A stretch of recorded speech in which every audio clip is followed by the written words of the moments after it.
Welcome to American Medicine Today. I'm Kimberly Bonati. Exciting show lined up. Let's get started. So the state of Florida has filed a lawsuit against the creators of Open-AI and Chat-GPT, alleging the company knowingly concealed serious safety risks, particularly for children. So joining us to discuss is current U.S. House candidate, former Marine, and former police officer David Burck.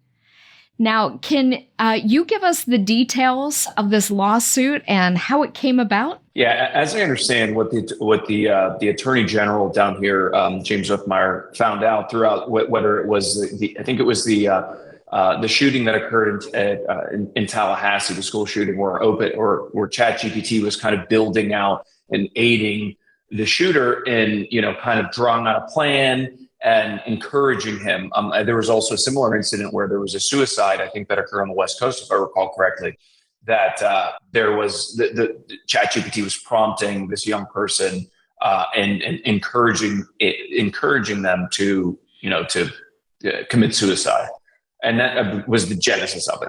It just seems unfathomable that these AI, ChatGPT and OpenAI would do such a thing. I mean, it's all about programming, yes, right? So somebody had to have put in there, if somebody's wanting to self-harm, that you further it along. That's terrible.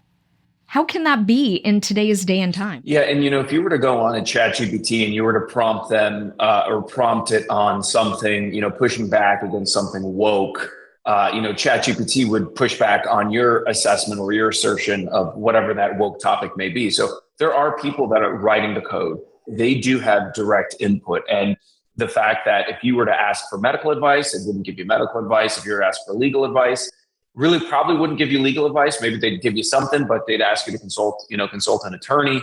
I'm sure there's anything sure. that if it's, racist in origin or whatever it may be, ChatGPT will push back on that. But the fact that it would encourage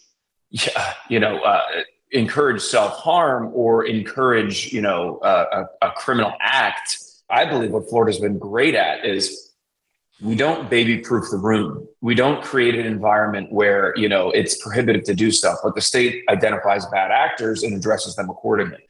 Whether it was the pill mills in the early 2000s, whether it was the halfway houses that were exploited and abused, or whether it was the roofing contractors that were causing an undue amount of insurance claims through the state and through the legal system for the state to identify them, call them out, punish them, and address accordingly. So I think it's one of those things that the state of Florida, we always lead in that front. And under Governor DeSantis's leadership and the state legislature, we've been on the forefront of everything. I think the country could use more of that as well. AI is the Wild West, and thoughtful legislation does need to come down. Thoughtful legislation, not over punitive or over restrictive, but legislation that safeguards but doesn't prohibit growth and innovation. When you say safeguards, though, I mean, let's be real. Where are the checks and balances? This came after lives were lost.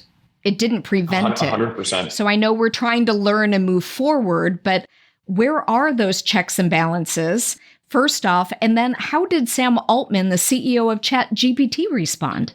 Well, I think Sam Altman's a little bit anti-human personally. It's my personal view, and kind of you can see it in some of the interviews that he had, where he's definitely a little bit more, pushing and aligning himself more so with AI. Maybe it looks something like how we have, obviously we don't like Section 230 and how it protects social media from bad actors on their platforms, or people who are it protects them from liability. Maybe it looks like a Section 230 reverse, where if there is instances of malfeasance, criminal planning, encouraging self-harm, they get this information in real time, and they can use their platform that indexes people that are looking, they're asking these questions. And I'm very worried about a surveillance state, because that can always sort of spiral into, the big brother state, where if you say something that goes against the grain of the powers that be, now,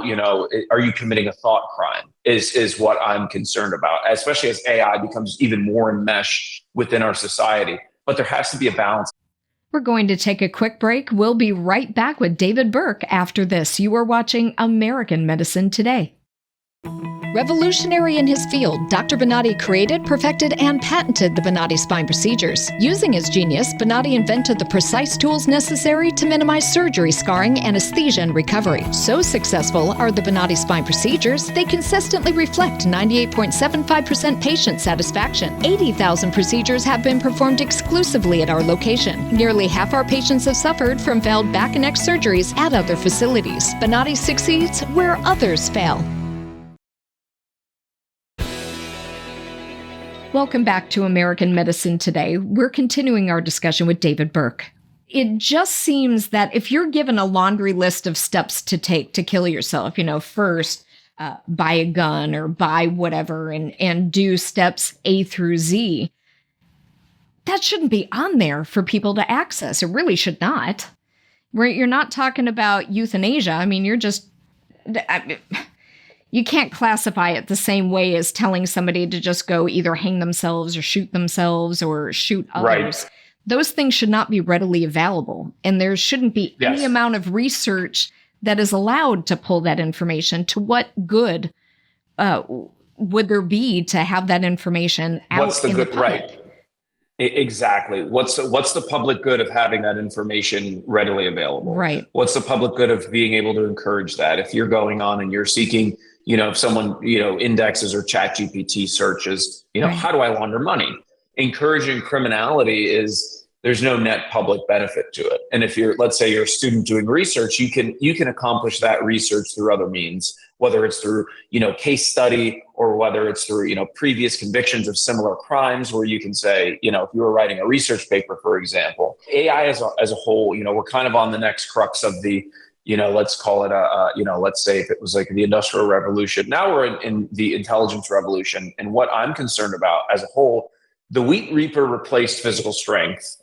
And it sort of was a force multiplier on that. Now, if we're trying to replace the human brain that accounts for 100% of what we do in productive society, and we're going to replace that, not even be used as a force multiplier, where does that leave society as a whole? It's a concern. It definitely is a concern. Now, where do you see this going? And do you think that Florida is actually going to win with the changes being made? I would say yes. I would say that it's common sense. We're not reaching for sort of obscure legal theory here. But once again, this is a perfect example of Florida identifying an issue and addressing the issue, not putting all of these imaginary hurdles in place like other states tend to do. Just quickly, we're almost out of time, but can you tell us about your campaign for the House? Yeah. And what your main message is? Yeah, so I'm running in the 22nd district, which stretches from Wellington down to Marco Island. I think first and foremost, there is an affordability issue that's occurring in this country right now. Do I think the government has the solutions in all instances? No, absolutely not, because government tends to make things more expensive. There's ways that we can work responsibly to lower costs through deregulation, through identifying, antitrust situations, and being creative with the tax code to be able to put more money in people's pockets, but also to create, let's say, things like affordable homes for sale. We can't have a generation that's iced out of home ownership and expect them to fully embrace the American dream. We can't do it. Well, thank you so much for being on the show. Current U.S. House candidate, former Marine and former police officer David Burck. Thanks for updating us on the current AI situation here in Florida. Thank you. Well, that's all the time we have for this segment. Make sure you stay tuned. There's more after the break. You are watching American Medicine Today. I've had chronic back problems. I had 2 accidents at work. I have numbness, burning, you name it. My feet were just like somebody is constantly rubbing 40 grit sandpaper on them. Balance issues. This has messed with my sleep so much. I've been sidelined in that joy of life, but everything just kept pulling me back to the spine clinic here. Relieve a lot of the pains and discomfort in my legs and low back area. Everything's been great. It's been a blessing for me. Mark was working for the Department of Defense when he had 2 accidents that injured his lower back and neck area. I work for a Department of Defense contractor in Cadillac, Michigan, and I had 2 accidents right close back to back within probably 3-month window. And my low back was the primary, from my L2 all the way down to S1. I have numbness in my legs and my feet, buttock areas, all the way down from, like I said, your low spine all the way down to your toes. When you're either sitting or laying down, your body was just jumping out of its skin, so you very seldom got any sleep whatsoever. I have a lot of headaches. They're almost daily or every other day. They start in one area and then rip across the top of my skull and end up in my eyeballs, but that's because the C2 through C6 that's going on there. So stairs, that was a huge hurdle. Not so much as climbing as it was going down, just because of the balance issues, especially if there wasn't a handrail or something, you basically would side shuffle down the steps. This is messing with my sleep so much. Usually if I get 2 hours a day, that's good. That's good for me. Well, the biggest thing was with sitting and standing, but mostly sitting, getting back up onto your feet without being in pain. Mark tried many conventional approaches to ease his pain, but nothing seemed to help. Crutches, walker, cane. Yeah, a lot of ice, a lot of heat, a lot of praying. Tried a number of things, different injections and stuff. We saw 13 specialists in the state of Michigan, and they all pretty much said the same thing. Sorry about your luck, sir. We can do the screws, the pins, all the hardware. They wanted to do fusion. They wanted to put spinal stimulators in there. They wanted to burn nerves, pain clinic pills, oxycodone. That was their biggest thing. We got pills. We got all kinds of pills. Mark began to look for a better solution, researching online for someone that could take his pain away and improve his quality of life. That's when he discovered the Bonati Spine Institute. I had spent a lot of nights, sleepless nights, on the internet looking up spine issues, spine problems, and the Cleveland Clinic was the first one that came up, and then it was the New York Spine Institute, and then this place was in the mix. So I was, doing hours and hours and hours of research on that, but everything just kept pulling me back to the spine clinic here. And just after talking to my wife and then having her look everything over, we just made a decision. Something's pushing you here, so let's go. We pretty much dropped everything that we were doing at that time, booked flights, got rooms down here, wham bam. We were down here in less than 48 hours. When Mark arrived at the Bonati Spine Institute, he received MRI scans at the on-campus imaging center. A surgical plan was thoroughly explained so Mark understood what needed to be done to bring him the relief he desperately needed. Monday was a reality check after my MRI images and stuff were done, and Dr. Bonati and Dr. Nowak came in the room, and we started going over things, and he said, tell me how your pain level is. And I said, it's through the roof right now. And he says, by looking at your MRI images, you should not even be able to walk right now. You should not humanly be able to walk right now. He explained things extremely thorough and kind of dummied it down for us non-surgical people. So we had a lot better understanding what we were looking forward to. Surgeries performed at the Bonati Spine Institute use conscious IV sedation, where the patient remains awake so they can communicate with the surgeon to target the pain while they are still on the operating table. And a lot of people don't know, you are awake for the surgery. You're under a very mild local. So when you're laying there and they're probing for nerves, I always say it's like the game Operation when you were a kid. You got those little tweezers, and if you hit the side, the little clown's nose lights up. That's what you're getting into, but you don't know what's going to happen until it happens. So basically, you're just instructed to say leg or back. Following surgery, Mark was pleased to discover the pains he endured for so long were finally gone. Once they wheel back in the recovery area, you're still alert. They'll give you something to drink and a little something to eat, kind of let your mind get a little more clear. Then get you up off the gurney, get you walking around, get you mobile, and check your pain levels out. And after that, if everything checks out, get dressed, get signed out of here for the day. yes, relieve a lot of the pains and discomfort in my legs and low back area. Everything is really good right now. So very happy with it. It's been a blessing for me and my wife. Mark is looking forward to getting his strength back through walking and light exercise.